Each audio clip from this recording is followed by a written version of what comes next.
किसके पास आते हो? रूहानी बाप के पास आते हो ना? समझते हो? हम शिव बाबा के पास जाते हो। ये भी जानते हो शिव बाबा सभी आत्माओं का बाप है।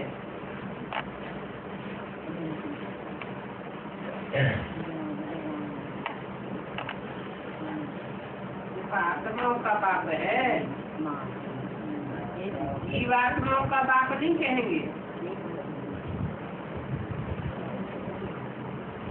ये भी बच्चों को निश्चय होना चाहिए, वो सुप्रीम टीचर भी है, सुप्रीम गुरु भी है।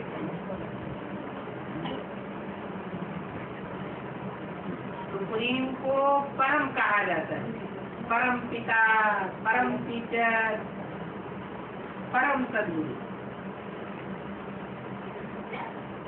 और उसे एक सुप्रीम को ही याद करना है।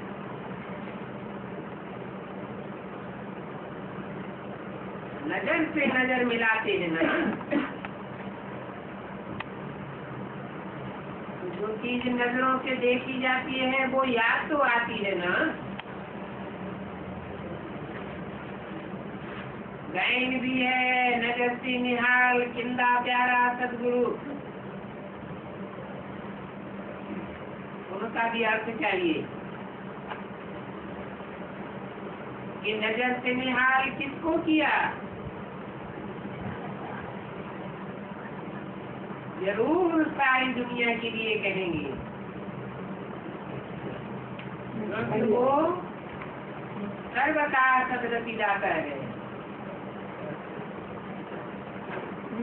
सर्व को इस पतित दुनिया से ले जाने वाला है। तो अभी नजर किसकी है?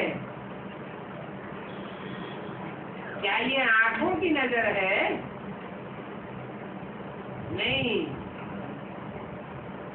ये तो तीसरी आंख मिलती है ज्ञान से। ज्ञान की तीसरी आंख से तुम सुप्रीम सोल, सुप्रीम साफ, सुप्रीम टीचर को देख सकते हो। इन आंखों से नहीं देख सकते। ये आंखें तो विनाशी हैं। तो अविनाशी ज्ञान के तीसरे नेत्र से अविनाशी बाप को देखते हो।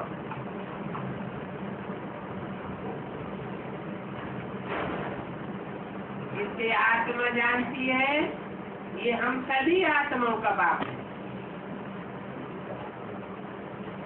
बाप आत्माओं को राय देते हैं कि बच्चे माम एकम याद करो, कोई दूसरे को याद नहीं करो, शरीर को नहीं, आत्माओं को समझाते। आत्मा ही पतितम प्रधान बनी है। बाप कहते हैं अभी ये तुम्हारा 84वां जन्म पूरा होता है। ये नाटक पूरा होता है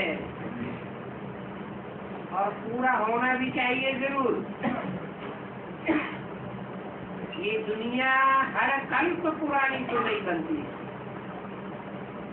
नहीं तो पुरानी होती है। नाम भी अलग अलग है। नई दुनिया का नाम है सत्य युग और पुरानी दुनिया का नाम है कलह कलेश का युग। बाप ने समझाया है पहले तुम सतयुग में थे, फिर पुनर्जन्म लेते लेते 84 जन्म बिताए। अभी कलयुग में तुम्हारी आत्मा तमो प्रधान बन गई। अभी बाप को याद करो तो निहाल हो जाएंगी। और ये बात बाप सन्मुख कहते हैं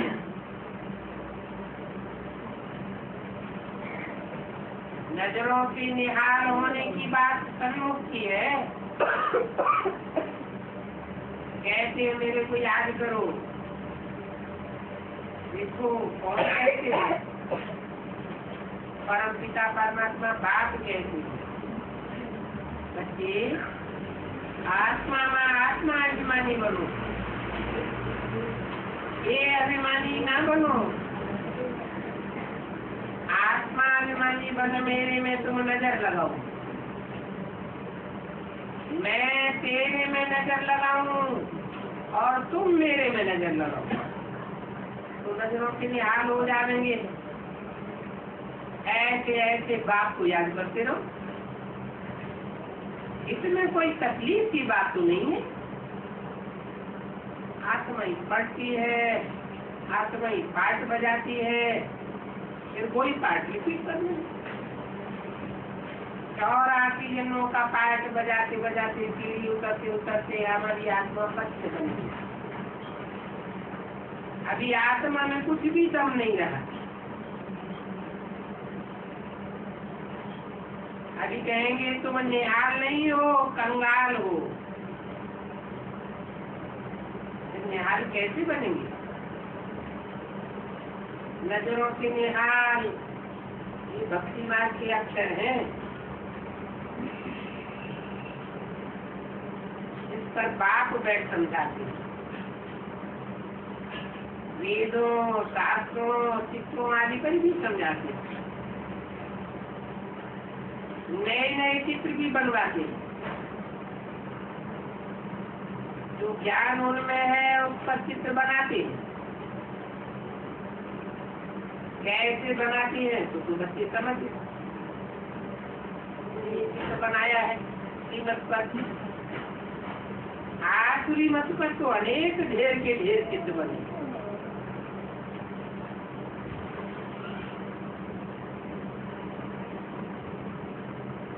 और हैं सभी मिट्टी पत्थर आदि के।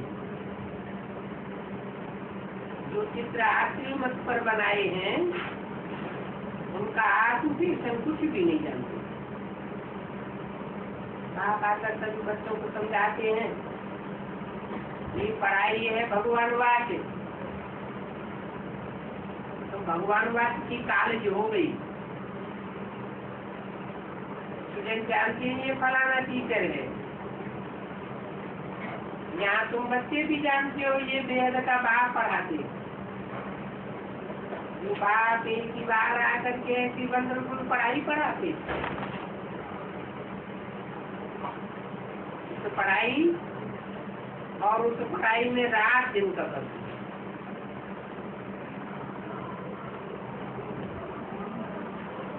वो पढ़ाई पढ़ते पढ़ते बीमार पड़ जाती है।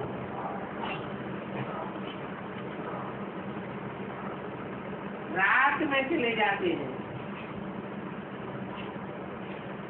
और ये पढ़ाई पढ़ने से तुम दिन में चले जाते हो।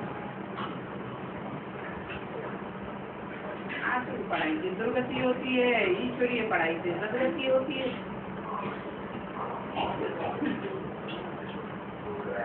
कहते भी है ब्रह्मा का दिन और ब्रह्मा की रात। इस बात का भी तुमको अभी पता पड़ा है।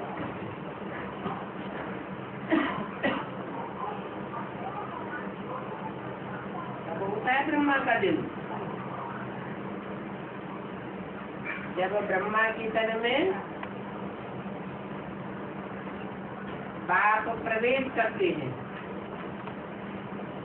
तो ब्रह्मा का दिन। और ब्रह्मा जब गायब हो जाता है, प्रवेशता होना बंद हो जाती है, तो ब्रह्मा की रात हो जाती है।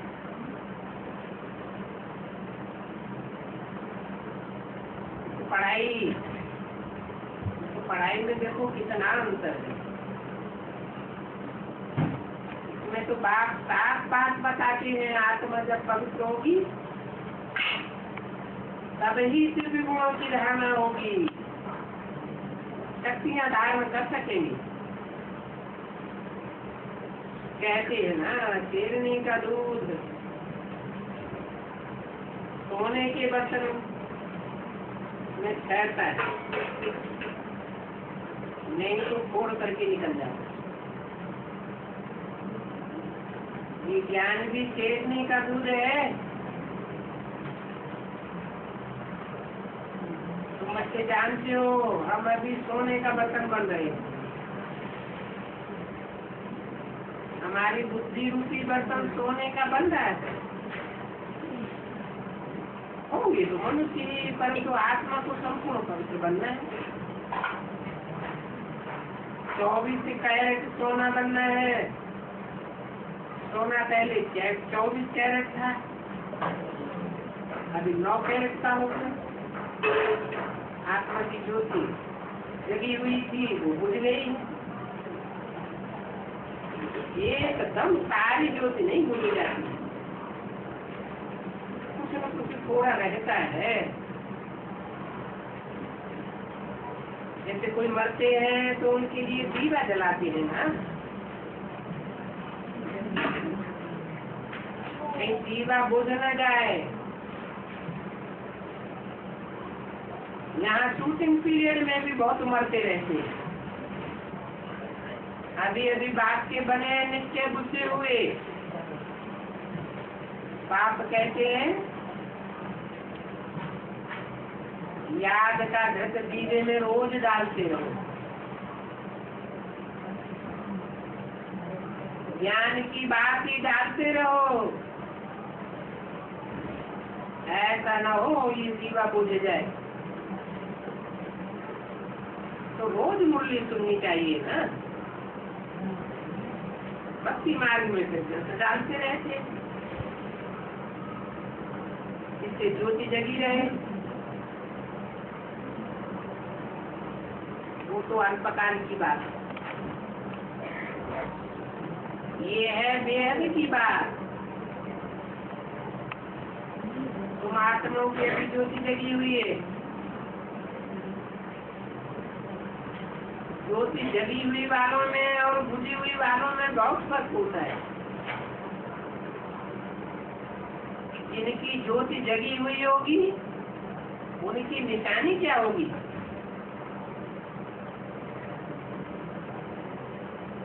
उनकी निशानी होगी वो औरों की ज्योति जगाते रहेंगे।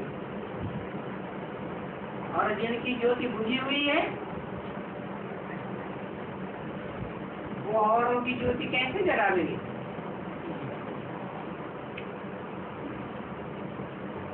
ज्योति कैसे जगे, कैसे पद पाया, वो बाप बैठ बतला। तुमको कहते हैं तुमसे तो मुझे याद करो, जो मुझे अच्छी रीति याद करेंगे मैं भी उनको याद करूंगा।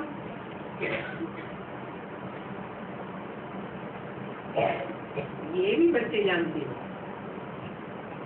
बरोबर नजर से निहाल करने वाला बाप स्वामी है।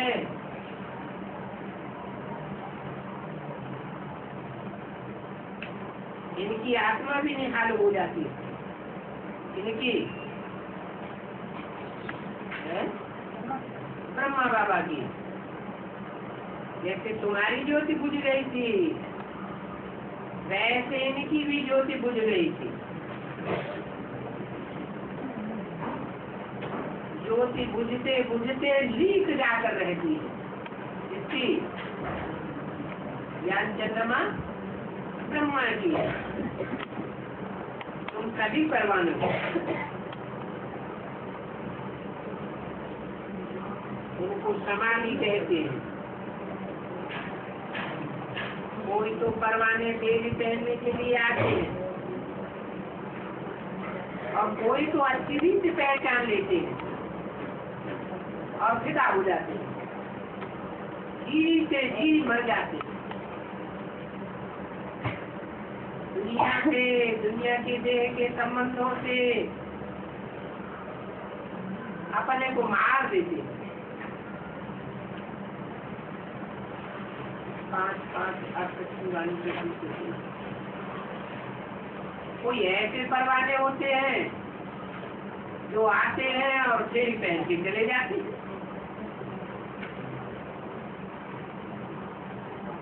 पता नहीं कब आवेंगे।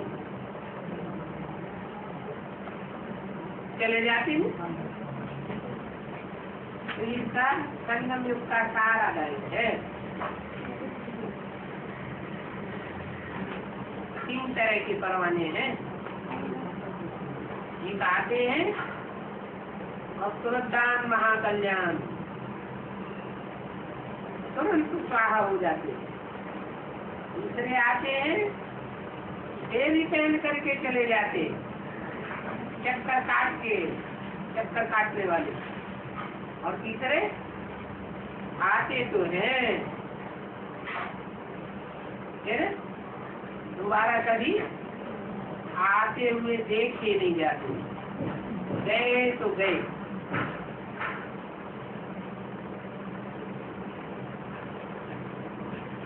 बाप तो एक ही बार आकर तुमको वर्षा देकर जाते। बेहद का बाप ये तो बेहद का वर्षा देंगे ना,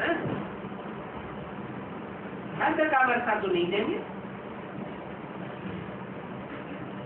तो गायन भी है, 21 पीढ़ी तक वर्षा कौन देते? भगवान रचयिता ही वर्षा देते हैं रचना को, याद भी उनको करते हैं। कोई बाप भी है, टीचर भी है, स्वामी सदगुरु भी है, बस तुमको किसको स्वामी कहते हो, सदगुरु भी कोई को कहते होंगे, परंतु सत्य तो एक ही बाप है। सत्य माना ही ट्रुथ, और ट्रुथ हमेशा गॉड को पाया जाता है। मनुष्य मात्र कोई ट्रुथ नहीं हो सकता, सदैव सच्चा हो ही नहीं सकता। सदैव सच्चा तो एक सदा के लिए है। वो सत्य शिव आकर के क्या करते हैं? वो ही आकर के पुरानी दुनिया को, झूठ खंड को सत्य खंड बना देती है। कली की दुनिया को पलट करके सत्य की दुनिया बना देती है।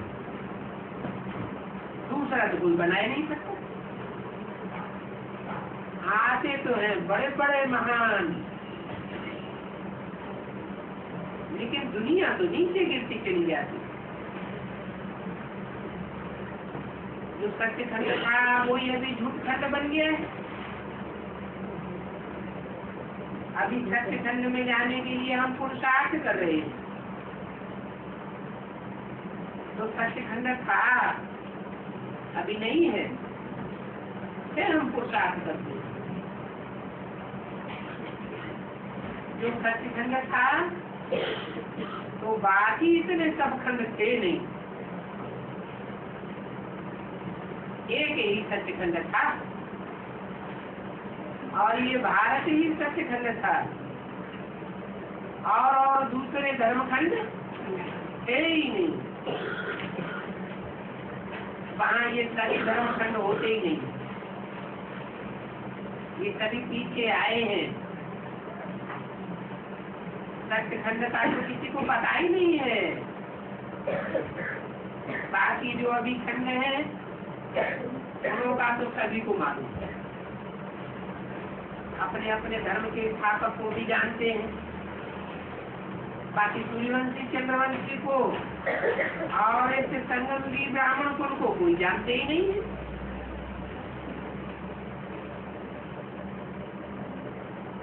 ये 3 वंश बाप आकर के स्थापन करते हैं, ब्राह्मण वंश, सूर्यवंश और चंद्रवंश। प्रजापिता ब्रह्मा को भी कोई नहीं जानते हैं। शास्त्रों में नाम लिख दिया है प्रजापति, वो ब्राह्मण कहते हैं हम ब्रह्मा की औलाद है, परंतु बाप समझाते हैं वो ब्रह्मा की औलाद कहाँ है? ब्रह्मा मुखवंशावली कहाँ है? ब्रह्मा मुखवंशावली तो उनको कहा जाता है जो ब्रह्मा के मुख से भगवान ने आकर जो ज्ञान सुनाया, उस ज्ञान को सुन करके अपने जीवन को पलटाते हैं, तो सच्चे सच्चे ब्रह्मा मुखवंशावली ब्राह्मण कहे जाते हैं। वो मुखवंशावली ब्राह्मण थोड़े ही है, वो तो मुखवंशावली ब्राह्मण है और तुम वो मुखवंशावली ब्राह्मण।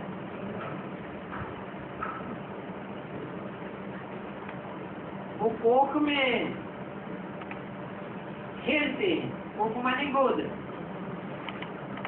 उन्हें गोद ही याद आती रहती। कोई ब्रह्मा की गोद में खेलते, कोई बड़ी बड़ी ब्रह्मा कुमार कुमारियों की गोद में खेलते, और राधे के गोद में भी खेलने वाले हुए, परंतु वो सब सुख को याद करने वाले। तुम वो मुखवंशावली ब्राह्मण, क्योंकि तुम मुख से सुनी हुई बातों पर ध्यान देते हो, तुमको गोद याद नहीं आती। वो मुखवंशावली है अपवित्र, देह को याद करने वाले हैं, और तुम तो ज्ञान की औलाद हो। तुम मुखवंशावली पवित्र हो, तुम मुखवंशावली बन फिर तुम सीधी दुनिया रावण राज्य से चले जाते,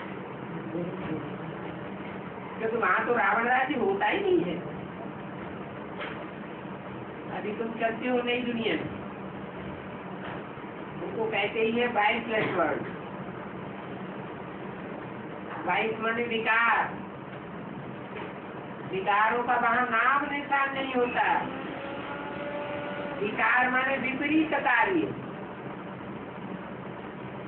जो कीमत के अनुकूल काम है वो ही वहां करते हैं। वहां तो नई दुनिया होती है, कोई फिर पुरानी हो जाती है। कैसे होती है ये भी तुम जान गए, दूसरा तो कोई की बुद्धि में आता ही नहीं है। लाखों वर्ष की कोई बात बुद्धि में थोड़ी बैठेगी, ये तो थोड़े समय की बात है। तो बाप बच्चों को समझाते हैं, वो भक्ति मार्ग की लंबी चौड़ी झूठी गप्पू है। बाप आकर कंप्लेंट करते हैं, मैं आता ही तब हूँ जब खास भारत में ग्लानि होती है, दूसरी जगह तो किसी को पता ही नहीं है निराकार बात क्या चीज है। वो तो बड़ा बड़ा लिंग बना करके रख दिया है। अब मैं इतना बड़ा हूँ क्या, लिंग क्यों बनाई के रख दिए। बच्चों को समझाया है, आत्माएं तो सब जिंदगी मिसल होती है, कोई छोटी और कोई बड़ी नहीं होती है। हाँ, जिस तन में आता हूँ वो तन बड़ा होता है। बड़ा का मतलब कोई आकार में भी बड़ा नहीं, सब मनुष्य 5-6 फुट के ही होते, देवताएं भी 5-6 फुट के होते। मैं तो साधारण मनुष्य तन में प्रवेश करता हूँ, बड़े रूप में प्रवेश करता हूँ। वो बड़ा रूप बाप की याद में रहकर अपनी कर्मेंद्रियों को भूल जाता है, जैसे कि कर्मेंद्रियां है ही नहीं। इसलिए उस स्वरूप की यादगार में कर्मेंद्रियों को निकाल दिया। याद में हो कि नाक आंख कान मुंह वाले सर को निकाल दिया जाए, हाथों को निकाल दिया जाए, टांगों को निकाल दिया जाए, तो क्या बचेगा? लिंग ही तो बचेगा। तो लिंग दिखाई दिया है, बच्चों को समझाया है कि आत्मा छोटी बड़ी नहीं होती है, शरीर छोटा बड़ा होता है। आत्मा तो अविनाशी है, शरीर तो विनाशी है, शायद छोटा बड़ा नहीं होता है आत्मा का। जैसे आत्मा अविनाशी है वैसे बाप भी अविनाशी है। हाँ, वो है परम सुप्रीम आत्मा, सुप्रीम अर्थात जो सदैव पवित्र और निर्विकारी, एवर प्योर है ना। तुम आत्मा भी निर्विकारी थी, परंतु तुम एवर प्योर नहीं हो, सदाकाल पवित्र नहीं रहती हो। तुम संग के रंग में आ जाती हो, मैं कभी संग के रंग में नहीं आता हूँ। पहले निर्विकारी दुनिया में तुम निर्विकारी थे, आई जाता है संपूर्ण निर्विकारी दुनिया, फिर जरूर वो पुरानी होती है, क्योंकि सुख भोगते भोगते कलाएं कम होती जाती है, आत्मा की ज्योति कम होती जाती है, दो कला कम चंद्र बनती जाती है, दुनिया पुरानी बनती जाती है। पीछे और खंड आते जाते हैं, उनको कहा जाता है 22 लाख। उन धर्म खंडों के साथ तुम्हारा कोई कनेक्शन नहीं, परंतु तुम मिक्स अप हो जाते हो उन धर्म वालों के साथ। धर्म अपने अनुसार जो कुछ होता है वो फिर होगा। जैसे एक आया और कितनों को बुद्धि धर्म में ले गया, धर्म ही बदल दिया। हिंदुओं ने अपना धर्म आप ही बदला, क्योंकि कर्म भ्रष्ट होने से धर्म भ्रष्ट भी हो जाते हैं। कर्मेंद्रियों से भ्रष्ट इंद्रियों से भ्रष्ट कर धर्म कर्म करते हैं तो धारणाएं भी भ्रष्ट हो जाती, धर्म भ्रष्ट हो गई ना, वाम मार्ग में चले गए। जगन्नाथ के मंदिर में भले गए होंगे,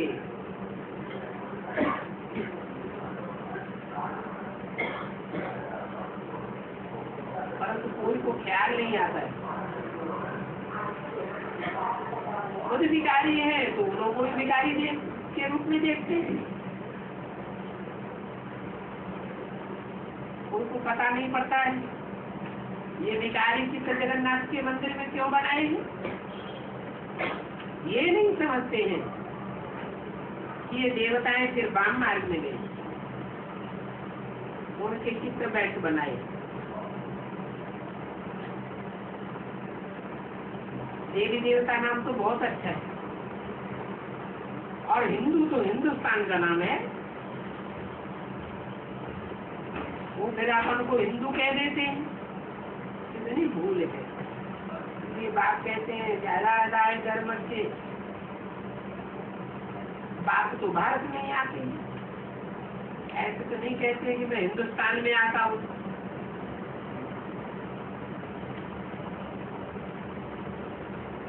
ये तो है ही भारत, हिंदुस्तान व हिंदू धर्म नहीं है। ये मुसलमानों ने हिंदुस्तान नाम रखा है, और ये भी ब्राह्मण में नूंद है। अच्छी रीति ये ड्रामा समझना चाहिए। ये भी नॉलेज है, पूरे जन्म लेते लेते वाम मार्ग में आते आते भ्रष्टाचारी बन गए। फिर उनको आगे कहते हैं आप संपूर्ण होने के आगे बोलते हैं आप संपूर्ण निर्विकारी हो, हम विकारी पापी। ऐसे और कोई खंड वाले नहीं कहेंगे अपन को कि आप संपूर्ण निर्विकारी हो, हम विकारी हैं।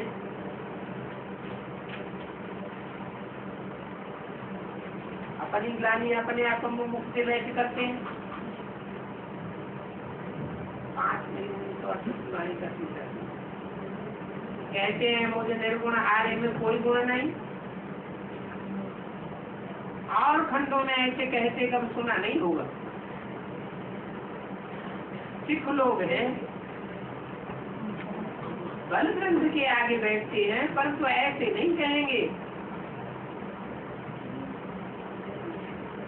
नानक निर्विकारी है, हम विकारी हैं। ये नानक पंथी कंगन लगाते हैं, वो कंगन है निर्विकारी पने की निशानी को, परंतु फिर भी विकार बिगड़ तो कोई रह नहीं सकता। ये झूठी निशानियां दे दी हैं। जैसे हिंदुओं ने जनेऊ पहना है, वो भी वास्तव में पवित्रता की निशानी है। आगे जनेऊ बहुत पहनते थे, बहुत बहुत प्रकार की रस्म रिवाज है। आजकल तो कुछ भी नहीं है, धर्म वगैरह कुछ भी चलता थोड़ी है। धर्म ही सारा चक्र खाते में चला गया। देवी देवता धर्म वाले ही हिंदू बन गए। एक ही भारत है जो सभी धर्मों को छुट्टी देते हैं, क्योंकि अपने को और धर्म को तो जानते ही नहीं। वास्तव में हिंदू धर्म तो है ही नहीं। तो देखो क्या क्या हो रहा है। बाप समझाते हैं कि पुरानी दुनिया है, मनुष्यों को तो कुछ पता ही नहीं, ध्यान में भी नहीं आता है कि ये भक्ति मार्ग चल रहा है। तो कहा जाता है भक्ति कंठ, ज्ञान कंठ सत्युग में कहा जाता है, वहाँ ज्ञान कंठ की प्रारब्ध चलती है। क्योंकि संपूर्ण सतयुग में प्रति निर्विकारी होती है। यहाँ तो कोई संपूर्ण निर्विकारी हो ही नहीं सकता। देवताओं को कहा जाता है संपूर्ण निर्विकारी, एकमात्र निर्विकार नहीं है। और कलियुग में तो संपूर्ण निर्विकारी हो ही नहीं सकता। सन्यासियों का धर्म ही अलग है, वो तो है ही निवृत्ति मार्ग वाले। निवृत्ति मार्ग की स्थापना तो बात ही करते हैं। ये निवृत्ति मार्ग स्थापन करने वाले प्रवृत्ति मार्ग की स्थापना कैसे करेंगे? हाँ, बाकी प्रवृत्ति मार्ग वालों के गुरु बन करके बैठते हैं निवृत्ति मार्ग वाले। उन्हों से उन्हों का जोर जास्ती हो गया, क्योंकि सन्यासी है ना, उसमें कुछ पवित्रता धारण करते हैं, संस्कृति भी पढ़ते हैं, वेद उपनिषद आदि भी पढ़ते हैं। बाप कहते हैं ये है सभी शास्त्रों का भूषा, क्योंकि शास्त्र तो अनेकों मनुष्यों के द्वारा लिखी गई। सुनते सुनते मते भिन्ना, ज्ञान तो एक बाप से आता है। ये बाप ने कहा है तुमने जो कुछ भी शास्त्रों में पढ़ा है, इन सभी शास्त्रों के पढ़ने आदि से मैं तुमको थोड़े मिलता हूँ। मैं तो जब आता हूँ सभी को निहाल करके नजरों से ले जाता हूँ। जैन भी है गजब से निहाल स्वामी किंदा प्यारा सतगुरु। तो बाप तुमसे पूछते हैं तुम यहाँ क्यों आए हो? नजरों से निहाल होने के लिए आए हो, विश्व का मालिक बनने के लिए आए हो? तो बाप को याद करो तो निहाल हो जाओगे। ऐसे कब कोई कहेंगे नहीं कि ऐसा करने से तुम यह बन जाओगे, लक्ष्मी नारायण बन जाओगे। ये तो बाप ही आकर के कहते हैं कि मैं नर को नारायण बनाता हूँ और तुमको भी नर से नारायण और नारी से लक्ष्मी बनना है। ये लक्ष्मी नारायण कैसे बने कोई को पता नहीं, बच्चों को तो सभी कुछ बतलाते हैं। यही लक्ष्मी नारायण 84 जन्म लेकर पति तो बने।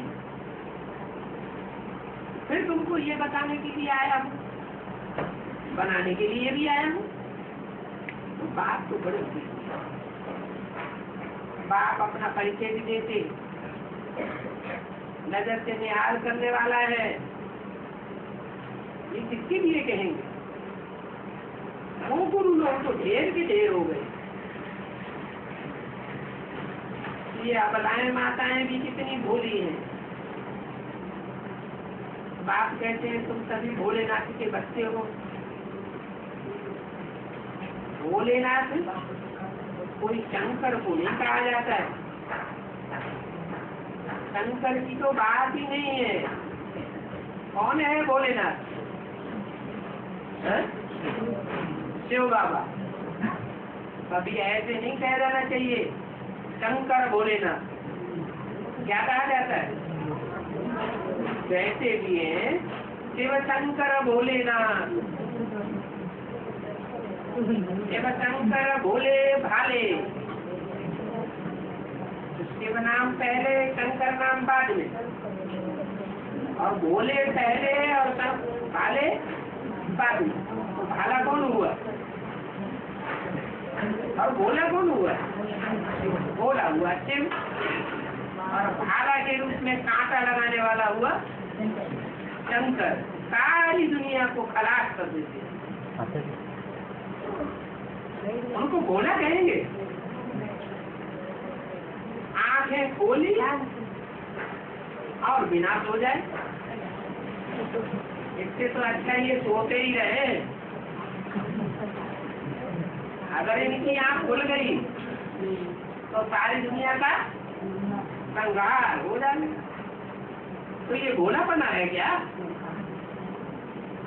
ऐसे भी नहीं, ऐसे नहीं कि बाप कहेंगे कि विनाश करो। अगर बाप कहें तो ये भी पाप हो जाए। बाप तो कब ऐसा काम कर ही नहीं सकते।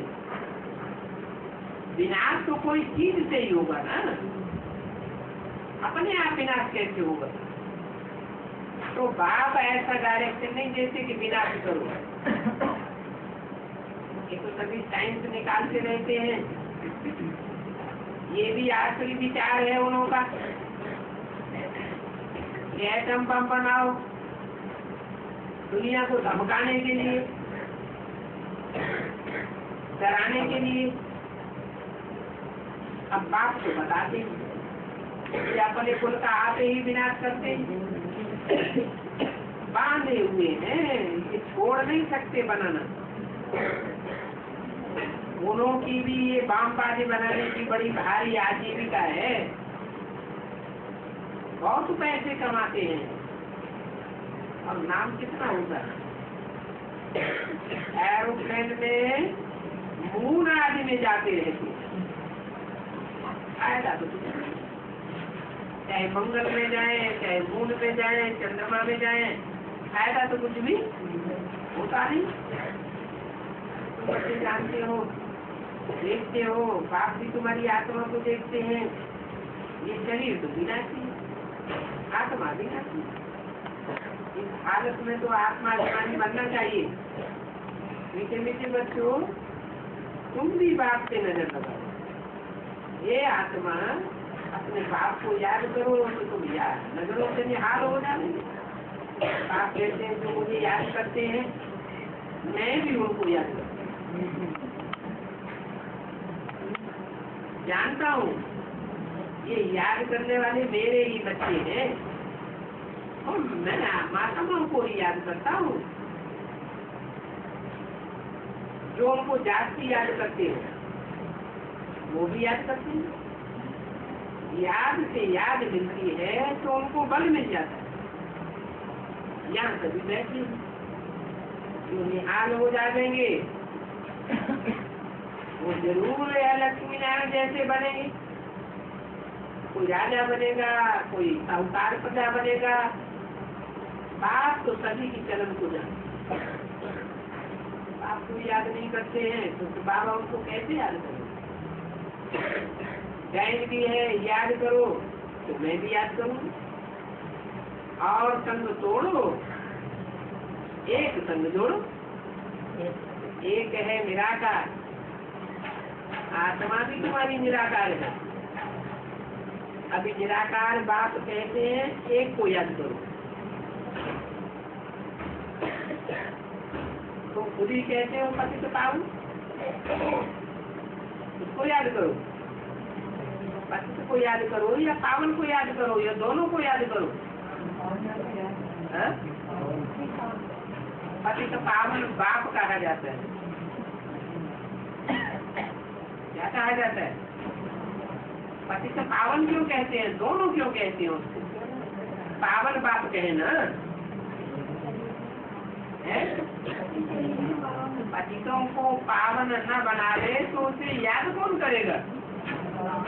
इसलिए पावन के साथ पतित भी लगा हुआ है। और जिस पतित में आते हैं वो दुनिया का बड़े से बड़ा पतित, बड़े से बड़े कानी कांटे में आकर के उनको बड़े से बड़ा फूल बनाता हूँ। पतित के बगैर पावन भी पास सिद्ध नहीं होता। तो ये किसको कहा पतित पावन? क्या ब्रह्मा को कहा? नहीं। विष्णु को कहा? विष्णु को भी नहीं कहा। अच्छा, शंकर को कहा पतित पावन? किसको कहा? शिव बाबा को कहा। बाबा किसको कहा जाता है? साकार और निराकार के मेल को कहा जाता है। तो ब्रह्मा हुआ साकार और उसमें शिव हुआ निराकार, तो पतित पावन हो गया ना? क्यों? साकार और निराकार के मेल को बाबा कहा जाता है ना। तो ब्रह्मा हुआ साकार, उसमें शिव हुआ निराकार, तो पतित पावन हो गया ना? क्यों? अगर ब्रह्मा के द्वारा पतित पावन शिव हुआ होता तो ब्रह्मा के मंदिर होते, मूर्तियां होती, उनकी मंदिरों में पूजा होती, लेकिन ये कार्य होता नहीं है। क्यों?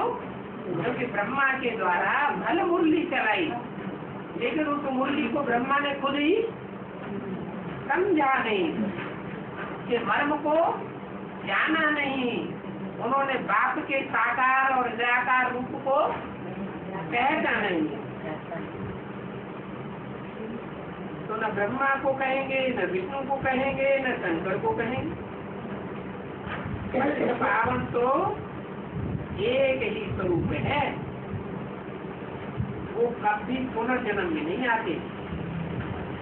क्या कहा?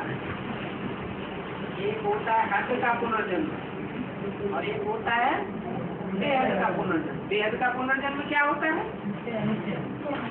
एक बार बाप के ऊपर नित्य हो जाए, एक बार बाप का बच्चा बन जाए, तो फिर कभी अनित्य पैदा न हो। ऐसी शख्सियत इस संसार में जो भी हो,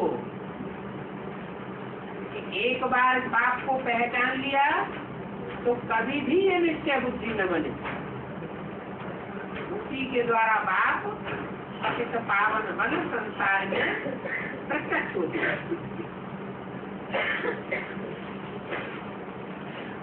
वो पावन ही है, उनको कहा जाता है सर्वशक्तिवान। अथॉरिटी भी,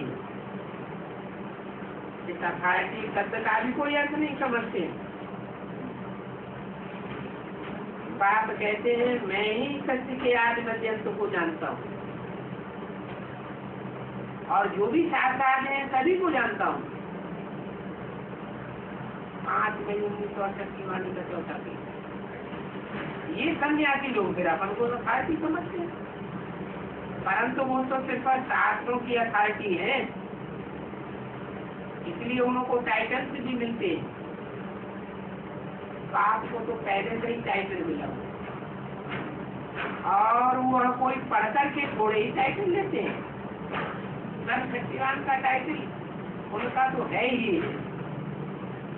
उनको समझाते हैं। ये कोई वेद शास्त्र आदि पढ़े हैं क्या? समाज की कितनी इंसानी के लिए ये के ढेर शास्त्र बाप पर को बैठ बताते हैं, कितना तीर्थों आदि पर मेलों आदि पर जाते हैं, मनुष्य कितना दुखी होते हैं, तंग होते हैं, और बाबा तो बच्चों को कोई तकलीफ नहीं देते, सिर्फ कहते हैं अपन को आत्मा समझ मुझे बाप को याद करो तो तुम्हारे विकल्प विनाश हो जाएंगे, तुम सतो प्रधान बन जाएंगे। सतो प्रधान नहीं सकती थी, फिर उनको तमो प्रधान बन नहीं। कोई भी चीज सदैव के लिए तो रहती नहीं है एक जैसे, रूप को बदलता जरूर है। हर चीज पहले सतो प्रधान, फिर सतो, फिर रजो, फिर तमो होती है। तो बाप बच्चों को बैठ समझाते हैं और फिर कहते हैं ये बातें औरों को भी समझाओ। एक बात को याद करो, और संग तोड़ एक को याद करो। इसमें संबंधी याद होते हैं, कोई को भी याद नहीं करो, इस शरीर को भी याद नहीं करो। तुम रूहानी बच्चे हो तो एक रूहानी बात को याद करो, यही तुम्हारी मेहनत। फिर कोई नाम रूप तुमको याद नहीं आएगा और कहीं भी तुम फंसेंगे भी नहीं। अपन को देह समझने से फर्क मारते हो, बात एक ही बार आकर के समझाते हैं। कहते हैं ये सभी का अंतिम जन्म है, इस मृत्यु लोक में ये सभी का अंतिम जन्म है। पुरानी दुनिया तो अब नहीं बनने वाली, नई सृष्टि में ये देवताएं ही होते हैं, ये जिस्म होता है ना। ये भी कब था वो कोई जानते नहीं, और कितने स्थापन किया कुछ भी याद नहीं, कुछ भूल गए। बाप कहते हैं तुम सभी एक्टर्स को ड्रामा का पता होना चाहिए। तुमको भी ये 84 जन्मों वाले ड्रामा का पता होना चाहिए कि तुमने 84 में चक्र में कैसे कैसे पार्ट बजाए। वेद का बाप आकर तुम बच्चों को ये ड्रामा का सारा पार्ट समझाते हैं। अरे उस पार्ट को धारण करो ना, और फिर हर एक अपने से पूछे कि हमको कहाँ तक 84 जन्मों की धारणा है, धारण करके फिर औरों को धारण कराना है। अपने अंदर पूछना है, मैं बाबा को सारा दिन में कितना ही याद करता हूँ, बाबा जिससे हमको विषय की बातें मिलती है उनको जो श्वास याद करना चाहिए। अगर उनको याद नहीं करेंगे तो बाप से बदला कैसे ले सकेंगे। रोज रात्रि को अपना पोता में निकालो। व्यापारी हो, बहुत व्यापारी लोग रोज रात को सारा पोता में निकालो। कितना खर्चा हुआ, कितना फायदा हुआ, कितना घाटा हुआ। तो बाप बच्चों को राय बहुत अच्छी देते हैं। जिनसे पूछो हम कितना ही याद में रहते हैं। जो बाप हमको विश्व का मालिक बनाते हैं तो बाप ने कहा है मुझे याद करो, उनका कहना नहीं मानते हो तो गोया नाफरमान बर्दाश्त ठहरे। आज्ञा का उल्लंघन करेंगे तो अवज्ञाकारी होंगे, नतीजा क्या होगा, नापाक हो जाएंगे।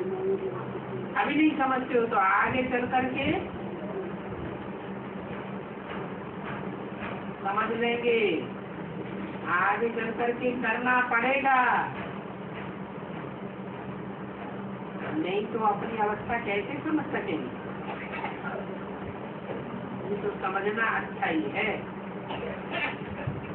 पाप किया हुआ होगा तो अटेंशन लगेगा। आप कहते किसको दुख देते हो तो 100 गुना दंड पड़ जाएगा, क्योंकि दूसरों को दुख देने से तो मेरी ग्लानि कराते हो। मैं तो सुख का सागर और बच्चे दुख देने वाले बने तो बाप के बच्चे कहीं जाएंगे क्या? तो जरूर 100 गुना दंड हो जाएगा। अगर बाप को सुना लेंगे वो बच जाएंगे, नहीं तो वो पाप वृद्धि को पाता जाएगा, दिन दूना रात चौगुना बढ़ता जाएगा। ये सभी बातें बाप बिनी बीच से समझाते रहे।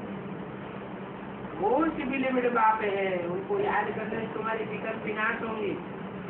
बाप तुमको याद करना कैसे अच्छी रीति सिखाते, याद रखो। आज के दिन मैंने किसी को दुख तो नहीं दिया, मनसा से, वाचा से, कर्मणा से। कोई भी विकार जब आता है तो देह अभिमान में आता है। देह अभिमानी होकर के रहे तो कभी कोई विकार नहीं आवेगा। ये सभी बातें समझने की है। रोज रोज बात समझाते, पुरुषार्थ अनुसार बच्चे पुरुषार्थ करते रहते। कल पहले ये तो कुछ भी नहीं किया था, ये भी कुछ नहीं जानता था, अभी देखो सब जान गया। यही फिर सभी से पावन बन, फिर सभी से पतित बनते हैं। बात कहते हैं इनके बहुत जन्मों के अंत में मैं वानप्रस्थ अवस्था में आकर प्रवेश करता हूँ। वाणी से परे जाने के लिए गुरु करते हैं ना। परंतु सच्चा गुरु तो है ही। वाणी से परे जाने के लिए सच्चा सच्चा पुरुषार्थ कर रहे हो, और वाणी से परे तो सभी को जाना ही है। कोई अपना पुरुषार्थ करके शिक्षा से जानेंगे और कोई जबरियत जानेंगे, नंबर बार आ रहे एक पुरुषार्थ करते समझते हम पढ़ करके अच्छा पद पावे। बात कहते हैं ये सारी दुनिया वानप्रस्थी बनेगी, पुरुषार्थ कोई करे या न करे, और वानप्रस्थी तो जरूर बनना पड़ेगा। वो सच्चे सच्चे वानप्रस्थी, सारी दुनिया सभी कुछ बदल जाएगा। अच्छा, नीचे नीचे किसी बच्चों को रूहानी बाप दादा का याद कर गुड मॉर्निंग, नीचे नीचे रूहानी बच्चों को रूहानी बाप का नमस्ते।